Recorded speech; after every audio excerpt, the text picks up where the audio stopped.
I'm a student coordinator at the Eugene J. McCarthy Center for Public Policy and Civic Engagement.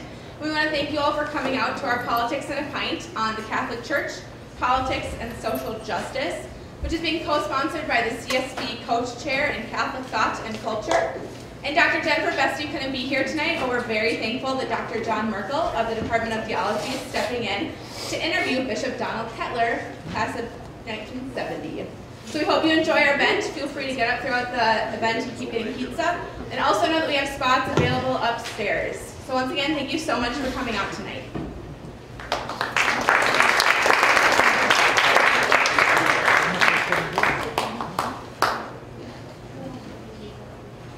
Well, good evening. Dr. Bestie is very sorry that she can't be here today as she fell ill and asked me to step in for her. And she had prepared some very thorough questions for Bishop Kettler. And I will ask to raise a number of those questions, maybe all of them. But I also want you to be able to come in. So I might not just go through all of the questions that Dr. Bestie has penned for us here.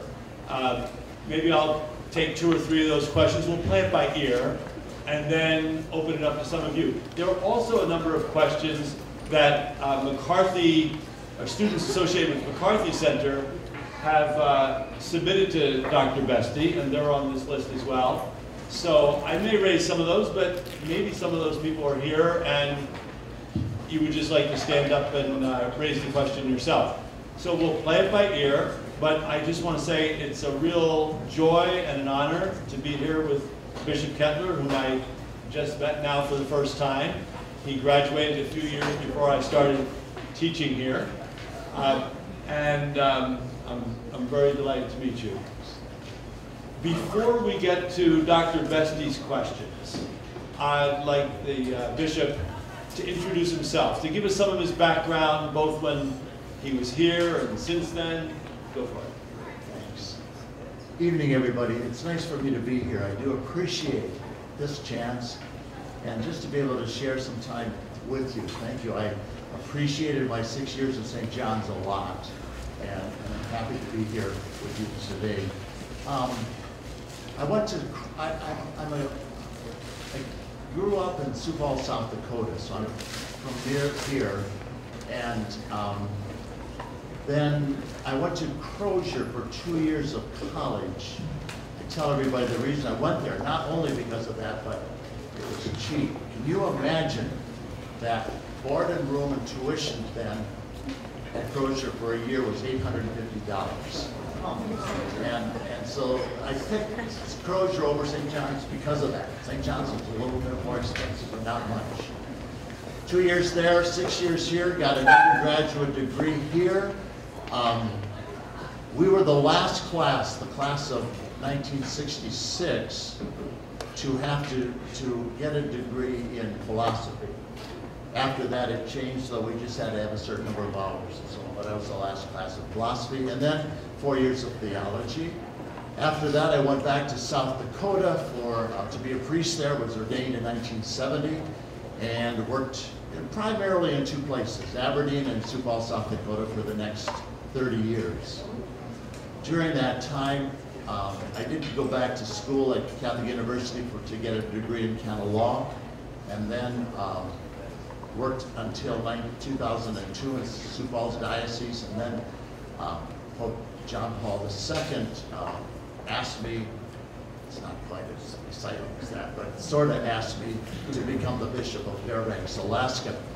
A special place because it's the only missionary diocese in the United States, and because of the native peoples that live there, they've been there for 10,000 years, and so I was the bishop there for 12 years, and then came here just a couple months ago, so I'll be the bishop here at St. Cloud until I retire, I think.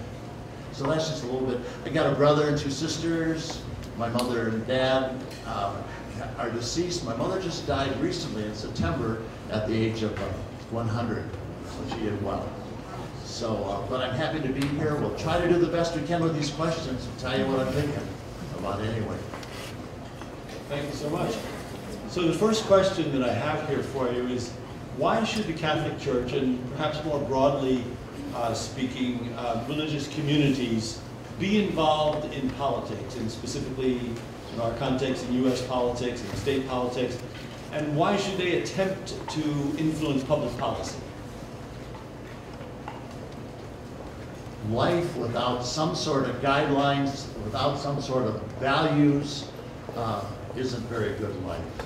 And so the church, other institutions and so on, personally, I hope we have to bring moral and social principles to the whole process.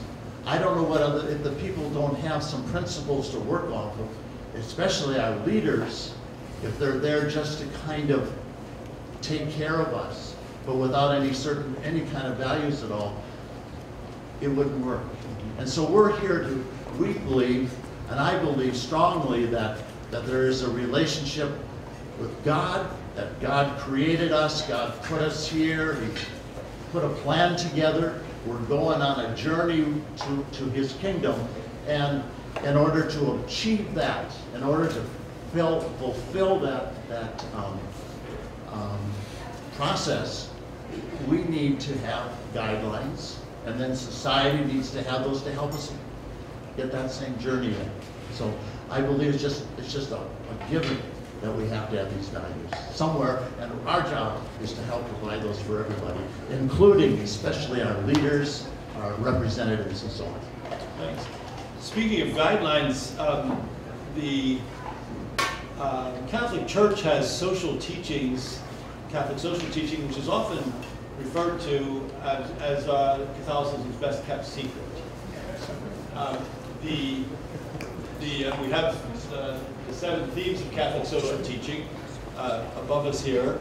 In 1998, the United States Conference of Catholic Bishops published a document called Sharing Catholic Social Teaching, claiming that social justice is at the very heart of Catholic identity, of Catholic belief. And in that document, the bishops also pointed out that we really need to communicate this teaching a lot better than we have been doing, much more effectively. So my question is, do you think that the U.S. Catholic bishops, priests, educators, and laity have become more committed to social justice now than they were 16 years ago when the bishops crafted that document? If you know the structure of the USCCB, the Conference of Bishops, it's a big organization. They love to have committees. And they formed about 30 or 40 committees, and for years, they selected chairperson and some membership, they get some experts, and they'd be all over the map with every kind of issue at all, and they'd write a document. And most of our documents, as you probably know, are too long and boring. And so recently, I would say in the last 4 or 5 years, an attempt has been made to narrow that down. We eliminated half of our committees. We asked that we would focus on certain issues. And some of that focus would include those 7 things. And so I think we're doing better now. And if you happen to look at many of the different documents, I brought this thing along because those 7 things are listed. Yeah. But in almost every document that we do now, they bring us back to those 7 things. And there's social justice principles, but there are also moral principles. There are also ways that we live our lives, we live our Christianity, and so on. All of that helps with that. So you'll find, I think, as you read our documents now, more focus on this. And I think that's really important. Do you think, just as a follow-up to that, do you think that this emphasis on social justice that's so clear in the Catholic social teaching, do you think it's really influencing the way that bishops, priests, educators, Catholic laity vote? I hope so. you know, the dignity of the human person. That's where that's the first principle up there. You know, you can't make any kind of decision if you don't value people and so on. And so they're asking us to do that. The principles lead us to remind us that you can't be in this thing called life all by yourself and thinking only about me. That we have to, what we call the common good. We have to be thinking about and caring for people generally. And so, and then also, Jesus emphasized that we have to have a special concern for the vulnerable and the poor. So just taking those three principles, and I think we're teaching that. I hope that we're doing a better job of doing that in our religious education programs and so on, all the way down, young, all the way up. That hopefully that's touching people, and somehow that those principles touch our leaders and our legislators and so on. So I hope that that's happening. Okay. Thank you. It seems to some of us that Cardinal Bernardine's popular vision of a consistent ethic of life, what he called a seamless garment, these were eclipsed in you know, as vocal U.S. bishops and some other clergy increasingly pushed particular issues, for example, abortion, euthanasia, marriage amendments that would restrict marriage to people of the opposite sex. When they pushed, so they pushed these, and it seems to have put the consistent ethic of life. Some scholars have said, some commentators, pushed it in the background as these other hot button issues came into the into the spotlight. So why do you think this occurred? And do you believe that Cardinal Bernardine's approach might emerge again under the leadership of Pope Francis? And would you personally hope that this would be the case? I do. I agree with what you said. And the seamless garment of life is such an essential thing. Why did like the abortion issue and so on push everything else? I don't know. I'm not sure why that happened. It certainly did. I don't want to lose those things. We need to be very concerned about life and euthanasia and all those things. But to me, even life or any of these issues must touch on so many things, you know. And Cardinal Bernardine's respect for life, concern about capital punishment, therefore, any of those issues are all tremendously important. And how do we keep those all in people's minds? I think we're trying to keep those out. When I talked with the people in my office,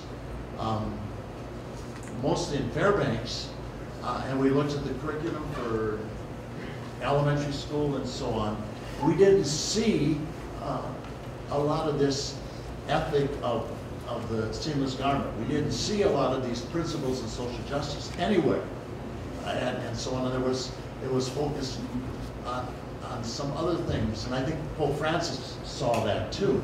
And we're saying, if you talk about the dignity of people, and if you talk about the common good for others, and if you say that the poor and the vulnerable have to be given priority, then that's their concerns and their needs have to be addressed, and we have to be talking about that. I have a lot of other questions in front of me here, but I want to get some of you in, before the end, right now even. Is there somebody who would like to have a follow-up question to any of the questions that I've already articulated and that the bishop has answered so nicely? Yes. There's a microphone. Oh, you can go to the mic. Yes. Good. Thank you.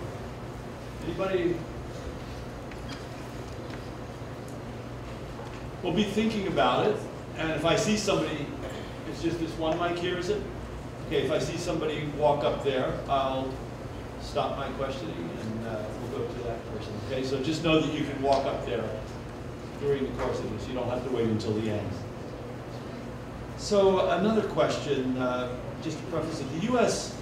bishops, and I don't know that a lot of people know this, strongly support health care and affordable health care insurance for everyone as a universal right.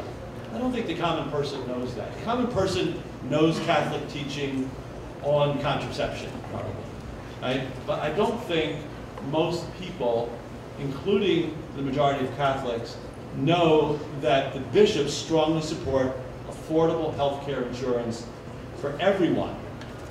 But in the heated fight over the contraceptive mandate, why did this message of the bishop's support for universal health care as a universal right, why didn't this get across?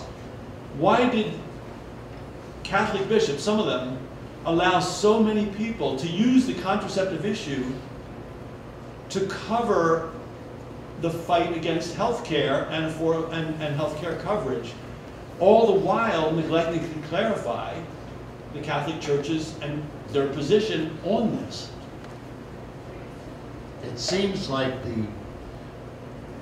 the squeaky wheel gets the grease, and so obviously this came to the forefront, and everything else got lost. You know, we were in favor of health care reform completely, as you said. We wanted to see that happen. Maybe on our part we overreacted too, and gave all of our attention to that and didn't emphasize the other things. I wish, you know, early on, I think some of the bishops, Bishop Dolan, I believe, particularly, did visit with President Obama and said, you know, why do we have to have that stuck right in front of us? Why couldn't we be looking at the bigger picture and not make that such an issue? It is hard for the bishops to not to address an issue if we really feel it's against our conscience. And so we felt that we had to take some kind of action, but definitely we lost sight of things. And I don't know now what do you do? You know, I'm not sure if we can go back somewhere and work with the to try to find a way that everybody can get their health care. We want that, and we've been teaching for that for a long time. That's important. Right, So, you've been ahead of most of American clergy on this issue, but most people would think, oh, the bishops don't care about universal health care and affordable coverage. So as I said, anybody who wants to ask a question can go see over there at any time, and I'll recognize you. Do you want to just ask from there, Wilford? Yeah. Brother. Do you think the American bishops are in favor of Obama's Dream Act? yes, I think so. Good question. You know, we've supported it from the beginning, I think. And it's interesting to note that more and more people, even some of the folks that we thought were not in favor of it, are doing that.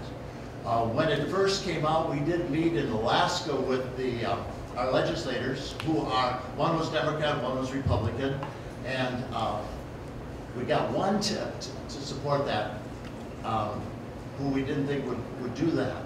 But we've got to find a way, you know, to get our young people a chance to gain their citizenship here. Sure. I think we're pretty much in favor of that. We would support that. Right over here. Thanks, Father Wilford. In regards to the question that was posed earlier about certain issues crowding out the message around universal health care and other big issues that the bishops or the Catholic Church in general supports, but one thing stands out. Do you see this as a messaging and sort of advertising failure to get the message across, or is it that strict adherence to certain principles is overshadowing other principles that I'd have are to say, being crowded? you mentioned both. You know, certainly the struggle I don't know how best to defend and work for principles that we really value, and to do it in a way that we don't shut the door on things. It seems to me that we lose a bit of a vision down the way when we get caught up in all these things, and all we can think of is what we're going to do right now, and we don't take the long-term approach to things. But that I can say that, but I don't know how to answer that very well. Can I follow that up with one more thing? Do you think that losing sight of things is a result of the failure of American politics in general to be compromising at all right now? And do you think that the bishops are also on that failure to be able to compromise kind of track? You know, the question, it's two-sided. How far can you compromise in some things? You'd like to be able to keep your principles and values and still be able to work with people. And I think that we get so negative against each other that we just won't work. And we're not even at a point anymore of listening, that we're just simply, we're going to win our side no matter what. And we can't do that. We have to listen to people and care for them. That's what I like about Pope Francis. For some reason, he's not changing a lot of things. I don't think. I haven't seen a lot of things changed. But somehow he put the people first, and he said, let's not do too much judging. Let's just care for people. And let's see where that takes us. And so I have a lot of hope that maybe what he's doing will influence what we do as bishops and how we handle things too. We'll see. But I like what he's doing. Professor Bernie Evans. Thank you, John, and Bishop Kettler, thanks for being here with us. A couple hours ago in class, a student asked, in reference to Pope Francis's statements a number of times, that he would like this to be a church of the poor. And the student asked, what would that look like? How would you answer that?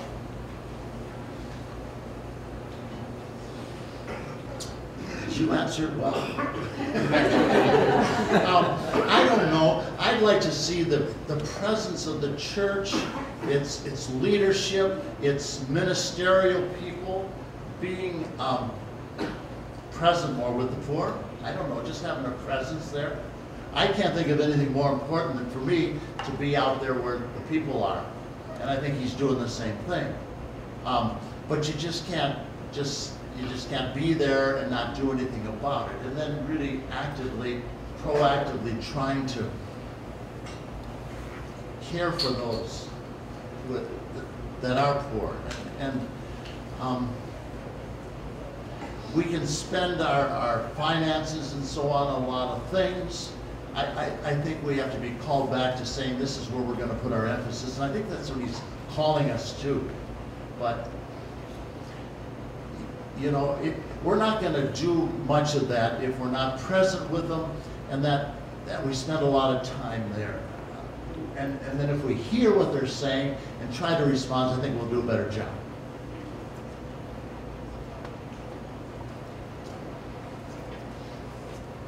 Sure. Kind of building off that, you're talking a little bit about where we spend our money as a church. I was just kind of curious as to your thoughts on our recent spending quite a bit of money on to pass the marriage amendment and in favor of that. The diocese and the city spent quite a bit on that. I'm just curious as to what your thoughts are on that, and what you'd say to Catholics who might say that maybe that we could spend our money on better things. Sure. And that's a good question, and I saw it already, so I thought about it. I wasn't here, so it's hard for me to say how well or not they spent the money. You know, I have to say that. I can excuse myself for that because I don't know. I would have liked to see the amendment pass. So I got to be honest with you. I'd like to see that they could have done that. But I come back to this deal again, but that so often we get so caught up in these issues that we've lost the people. And that just whoever was involved, not the people working on this, but whoever we're reaching out to, we have to be reaching out to them. And we have to be caring for all of our people and so on. And once we get into discussions about institutional things and situational changes and stuff, I'm going to be with where the Bayard Church is, like Pope Francis has said. But I don't want that to be the first issue. I want us to be able to, how are we recognizing and caring for everybody? So I don't want to lose that as we get in a fight over an amendment. That's not a very good answer, I know that, and I got the excuse of not being here for knowing if I would have been in the middle of it, and I would have seen so on. But that's where I am. But my value is we have to just care for people better, and that's everybody. How do I do that? Perhaps a follow-up to that, if I may. Does the church have an obligation to try to have legislation at a state or national level for all of its for all the teachings that it espouses? Or in a pluralistic society, should the church present its teaching as vigorously as it might, but not necessarily try to legislate in certain areas? So this is germane to this issue of the amendment, I believe. Sure.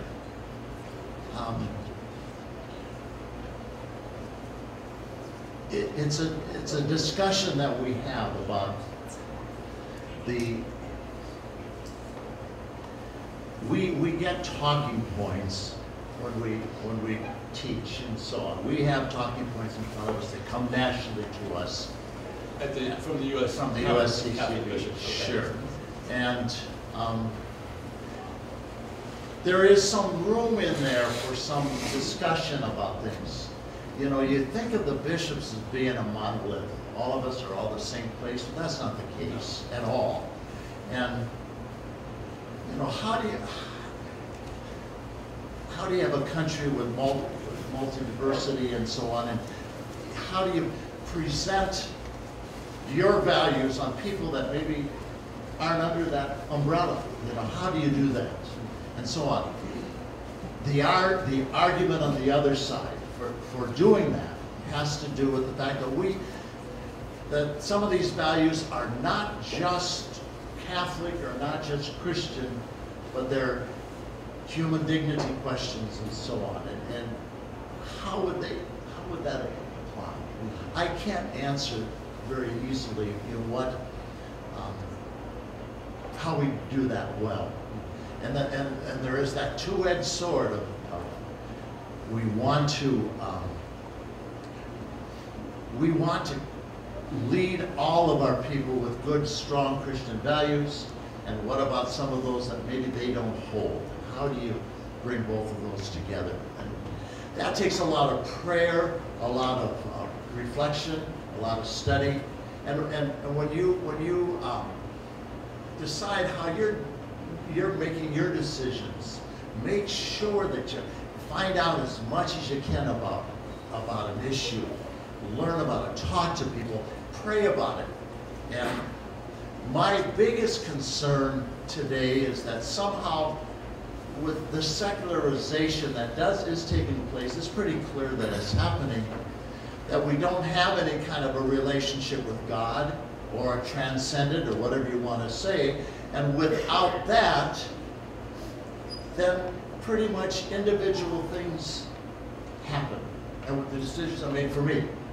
And somehow we have to keep that dimension with God. And if we do that, and we pray about things and we study things, then I think we'll find a way to address the whole community as versus just our part of it. Mm-hmm. So, you know, it's a struggle for me too to find a way to do that. And to do it in a way that the people will understand and walk this way too, that I think is pretty important. I want them to be able to have those values too. Speaking of values, so often values come in conflict with each other. For example, in situations, well, let me just put it this way, often pro-life, anti-abortion Catholics vote Democrat because they've noticed that, as research shows, that the safety nets that Democrats tend to espouse, right, and enact when they have the power to do so, in those situations, abortions tend to decrease. But when Republicans vote against those safety nets, abortions tend to rise. It's like in many red states, there's a higher divorce rate than blue states. It's counterintuitive, you know. So it's not that simple. Just as you're saying, it's very, very complicated. So, do you have any guidance for people when they're voting? And these candidates may be pro-choice, but they may be espousing a lot of the Catholic social teachings that will perhaps prevent people from getting abortions. And they're running against other people that are very strong pro-life candidates, right? But who are taking away. So it's very difficult, and I don't expect that you would have an easy answer. I know it's difficult, but do you have some guidance? My response would be that more and more, personally, when I think about who I have to vote for, and I'm thinking, I'm not going to even find out whether they belong to the Democratic or the Republican Party, that I try to get to know them and find out as much as I can about them and what they value and what they want to do, and then decide my vote that way. So it's I don't know if it's that independence or something, but I just think we have to. There's so much stuff attached to our parties right now that it just causes problems. And I think we have to find a different way of selecting our representatives. Not that we're going to give up the Democratic platform or the Republican platform. They both have their strengths and their weaknesses. But when we choose to, the people that are going to be there, we have to look at what they say and what they believe in and what they're going to be doing. And then try to hold them to.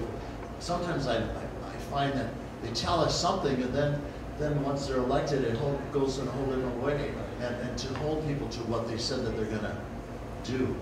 So that doesn't help. But I think the focus away from parties to individuals, what they stand for, what they're teaching, and so on. And look at, I trust what you're suggesting is, and look at how they would vote across a variety of issues, and not just a single issue. Right, and I don't like one vote for the whole party and all that stuff. There must be some more questions. Father Wilford again. Could you say a few words how St. John's impacted your life, and why St. Ben's and St. John's are the best schools in the world?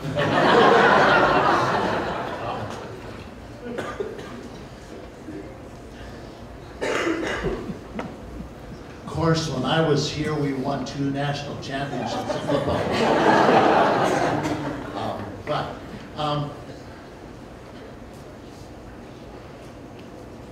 The influence, I had some marvelous teachers, and I can't, Kieran Nolan is here tonight. I've had some really, somewhere, there he is, one of my teachers. But we had some fantastic teachers, and it was Vatican Council II that was going on. And so often, Godfrey Diekman, Coleman Berry, some of those folks would go to the council and be experts at the council in the fall, and then they would come back and teach in the spring.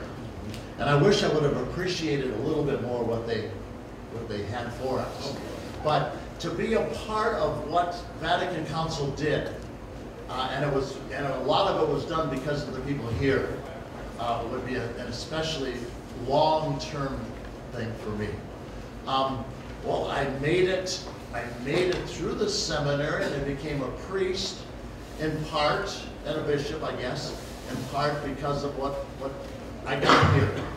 From faculty, from student relationships, and so on. So, you know, I guess anything that I was able to accomplish, I have to give a good amount of credit to them for that. I did have a chance. I did get a degree, as I told you, in canon law. Everybody kind of, back in my day, that was the worst thing you could ever have done. But the canon law part was good because I had a chance to learn. I had to, for my paper and stuff, I had to read all of what Vatican Council said. I hadn't done that before. And that opportunity was a great thing, to learn more about Vatican II. So that was important to me. Sometimes I was more interested in playing basketball myself than learning, and so I could have done a better job at all this. But I guess I survived. Question over here. All right. Thank you for coming in again. I'm just curious. It seems to me between different social issues and controversies with it, like involving the Catholic Church, it seems like it's kind of developed a negative stigma in the public eye. And I was wondering of what you think the Catholic Church can do to turn it around in the public eye without sacrificing its core beliefs. Sure. That's a good question. We're doing okay with Pope Francis. That's helped. I'm just going to keep pushing him out there. And hopefully he'll solve some of our difficulties. It's perception a lot of times. I think the church is bigger, even theologically. You know, sometimes, you know, bishops have to worry about when we go too far in some theological thing and we have to try to pull people back. But I think even more serious than that is most of us, we don't have a broad enough theology or appreciation of life and what it can be, and that we all have to be stretched. And I'd like to see us, and that's what I think happens here more than anything, is that stretching of what we believe in and stuff. But to try to keep it within some kind of boundaries and so on. To encourage that kind of stretching. And I tell you again, I was so amazed when I got to know some of the bishops that they're just sort of like us, and that they're all over the place in theology and so on, and that's good, and that we need to have all these kinds of things working. But how do we overcome the bad press now? Be out, be present, let you ask questions, we'll talk about things. Hopefully we'll do better in some areas than we did before. But just to be out with the folks and see what happens. Good question. Similar question, and if it's kind of the same, I apologize.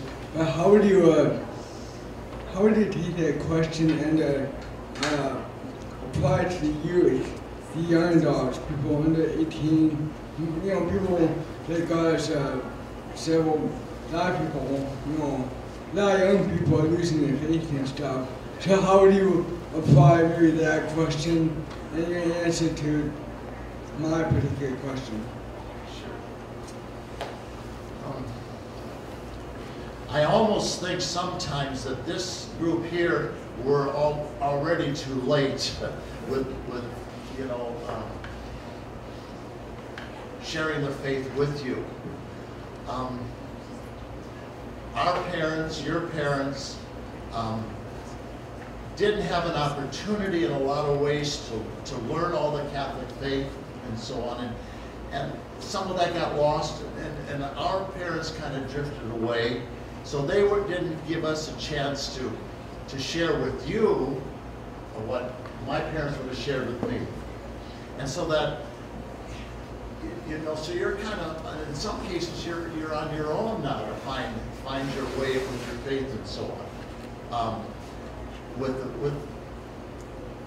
And so I talk a little bit about when we talk about evangelizing people. Certainly we have to evangelize ourselves, but I would like us to even start evangelization right when we're really small, and right after baptism, for the little kids to start learning things about their faith, a relationship with Jesus Christ, starting that very early on, so that as they grow older, they have a strong foundation. And you have to decide for yourselves whether you think you have a strong foundation or not. But I'm glad that you're here, that you're thinking about it, and I would want to present and to give you a church that, if you would come to Mass, where the preaching is good, where we can give a good sermon, where the music is kind of neat and encouraging, and where we can really pray. So we want to offer that to you, and we want to invite you to be a part of that. And to then look at really yourself finding a relationship with God. It won't work with just the church or just Sunday or something. It doesn't go that way. You have to have that relationship with God. And if we can encourage that with you, and as you go forward, I think we'll turn the direction.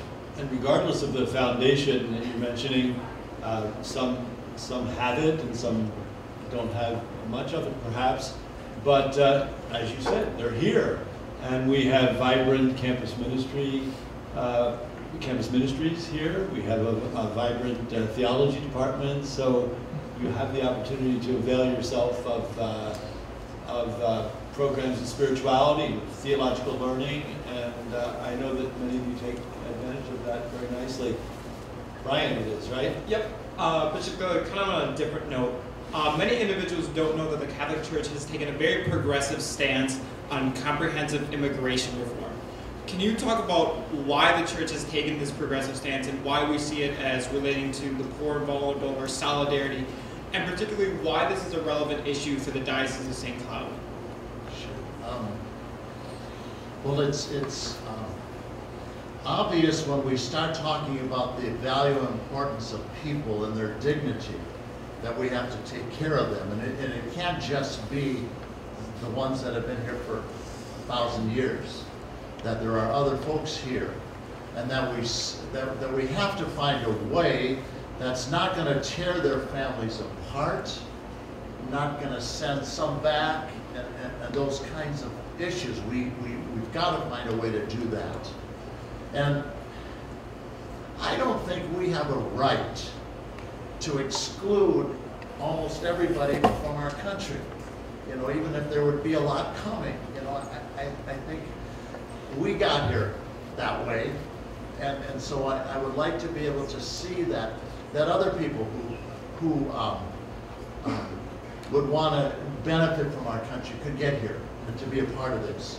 Now, I think we should be doing something about the conditions elsewhere that prevent, that cause people to have to come here.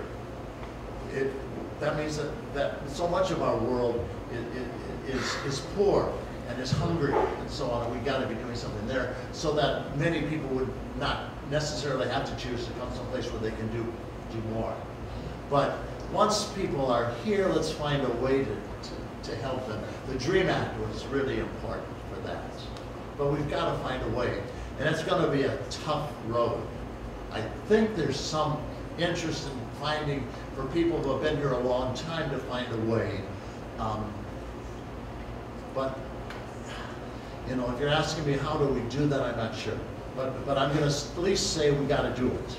Okay, that was actually going to be my follow-up question with regard to specifically one of the biggest clients, if you will, at Catholic Charities in St. Cloud is the Somalian population. And I was wondering, what as a diocese can we do to better meet the needs of the Somalian population? Sure. We have to get to know them and not to be separated.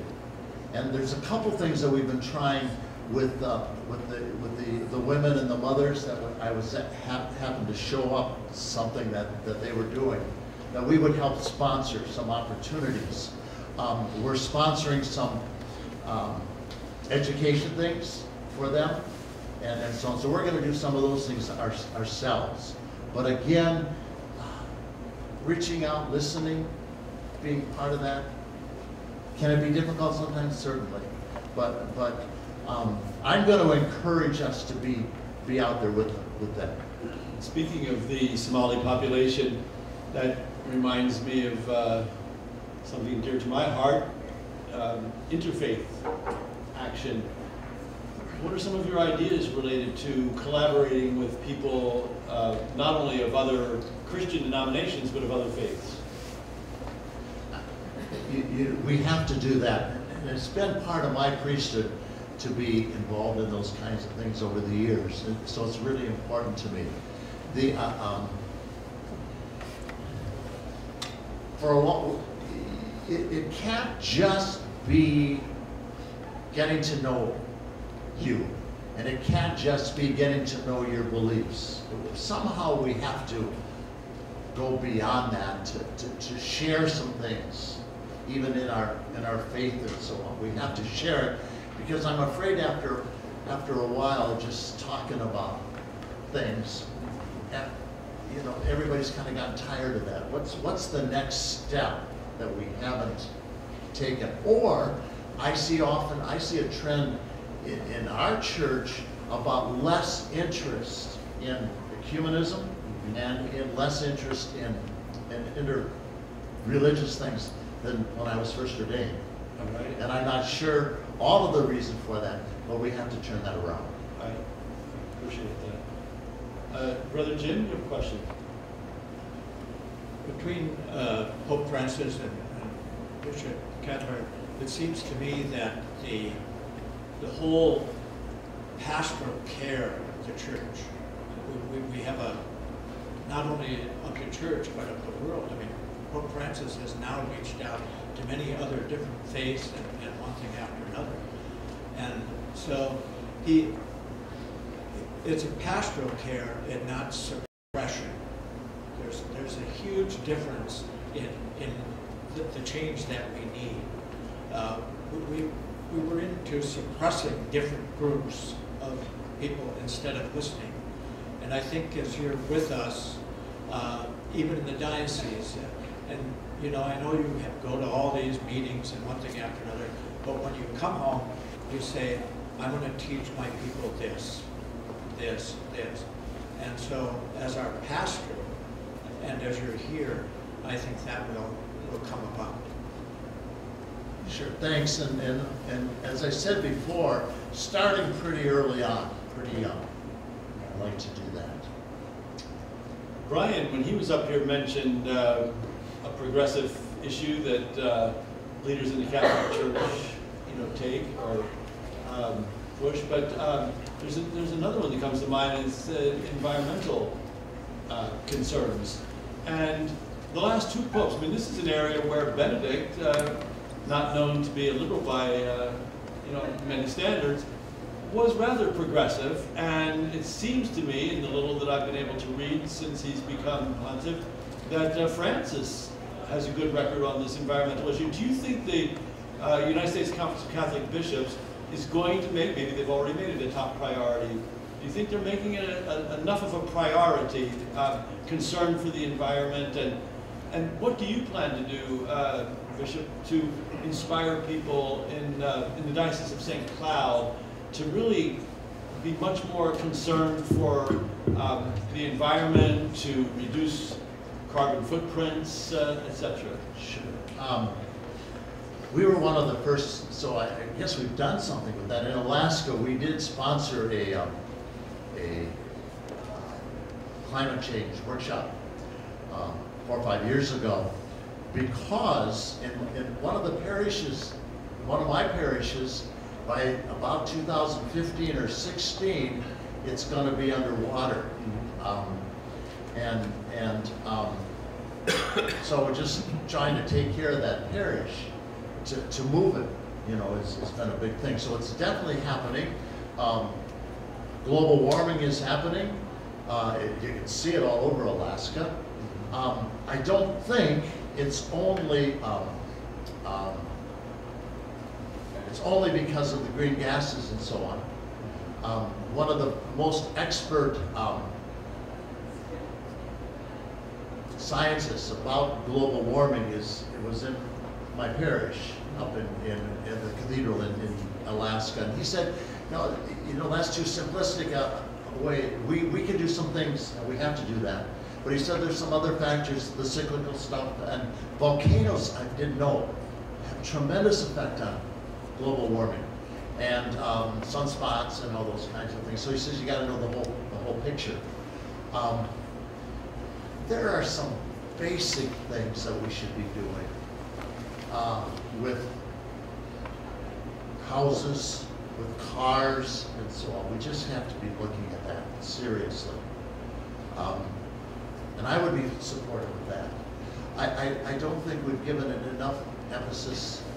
We had another workshop planned for this year up there in Alaska, and we lost the funding for it. But we were going to bring key bishops from not only the United States, but also from Rome and so on, the head of the environmental office in Rome, and so we're going to bring them all up there to show what we're dealing, what we have, what's happening, to see if that would get the word around more. But we did lose the funding for that, so now it's kind of up in the air. But it's important to take care of this. We're supposed to take what we get and improve on it and pass it on, and not take it away. So, now there might be some local things here in North Dakota and South Dakota and all that stuff that are tough too, and we have to look at. Does anyone want to ask a last question? We close this at 6, right, Stacy? Anybody else have a? How cold did it get in Fairbanks? Got down one time when I was there to 72 below. So that's kind of cold. Typically 20 or 30 below. But where I lived, between two mountain ranges, no wind. I think wind is worse than anything. And so, but typically 20 or 30 below through the winter. That's not so bad. The darkness is kind of bad. I had a parish up at Barrow where the sun goes down in November and comes back for the first time in March. So we're talking about 4 months without any light. That's kind of hard. Where we were, it's about 2 or 3 hours of darkness where we lived, of light in the wintertime, and then only 2 hours of darkness in the summertime, which is great. The cabbages and stuff grow like crazy. We have 100 So that's it. Your transfer to Minnesota, that's the reason we're having the coldest winter in so many decades. I'm accused of that completely. Yes. But we can hold our own normally. So it has been a great joy and a great honor for me to be able to sit with you, and I trust the students and faculty and staff here feel the same way, and I want to thank you very much, and I hope you'll come back soon. It looks like Katie wants to say something. I'm just going to jump in real quick and thank you both so much for coming. Before you leave, we have a McCarthy Center gift basket for you. I want to thank our audience so much for coming and remind you that we have some upcoming events, so you should swing by. The Mark Kennedy Frontiers of Freedom lecture is Wednesday, February 19th.